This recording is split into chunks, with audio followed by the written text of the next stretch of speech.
When we measure the success of ancient civilizations, we look to the Mediterranean and North Africa. The Egyptian pharaohs established a standard of longevity, holding dynastic control over the Nile for millennia. On the other side of the sea, the Roman emperors demonstrated how rapid military expansion could consolidate vast territories under a single, highly centralized authority. But preserved within ancient Indian texts are detailed accounts of another civilization. The records outlined a society with complex infrastructure, centralized statecraft, and military coordination rivaling Rome or Egypt. This was the Vanara kingdom of Kishkindha. According to the texts, its rise was engineered by a single, formidable architect, King Vali. The scale of his reign forces us to broaden how we think about ancient superpowers. Under his rule, Kishkindha entered a definitive period of regional dominance and stability. This dominance was unlikely. The geography of Kishkindha was unforgiving. Severe mountains and dense forests naturally divided the Vanara people into isolated pockets of tribal communities. Mountains divide, and distance creates intense friction.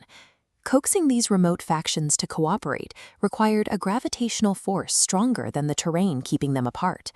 Vali moved beyond simple conquest to prioritize systematic organization.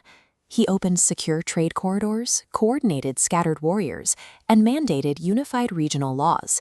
Communities prospered because the roads were safe. A wild frontier rapidly stabilized into a functional nation-state.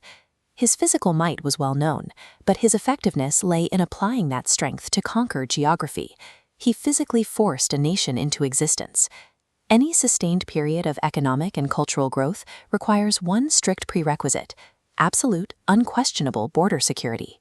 Whenever Vali engaged in direct combat, he siphoned a significant portion of his opponent's strength, absorbing it directly into himself. The stronger the attacker, the weaker they become upon contact.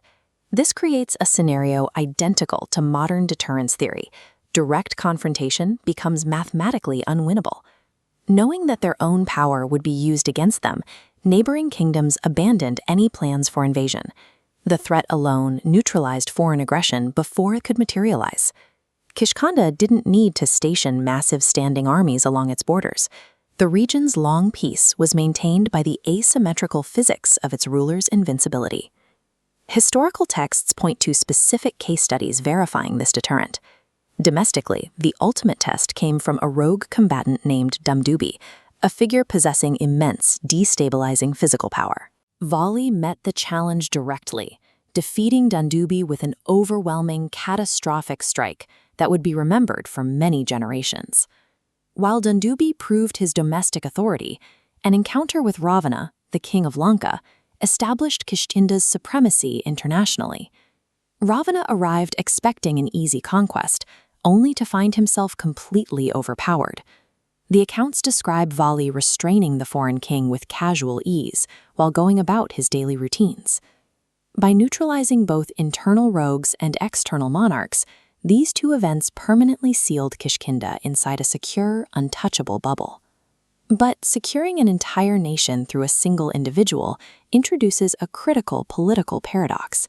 The empire is secure against outside armies, but vulnerable to the internal, psychological flaws of its ruler. This vulnerability triggered a crisis when a severe miscommunication occurred between Vali and his brother, Sugriva.